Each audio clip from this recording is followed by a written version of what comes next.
یه رکورد جالب، ماینرها الان با 500 اکساهش دارن در ثانیه دارن حساب میکنن. 2020 یعنی 4 سال پیش هنوز 100 اکساهش بودش، یعنی از 2020 تا الان تو این 4 سال اخیر 5 برابر شده.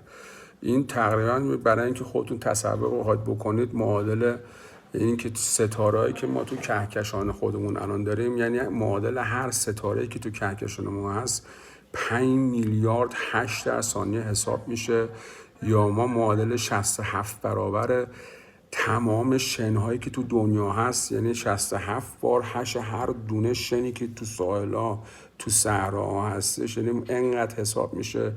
یا قوی ترین سوپر کامپیوتری که ما تو جهان الان داریم داره کار میکنه 500 برابر اون شبکه بیت کوین داره هر ثانیه داره هشش داره حساب میشه. یعنی یه عدد وحشتناک بالاییه. یعنی ما حالا اینم یه رکوردیه که ما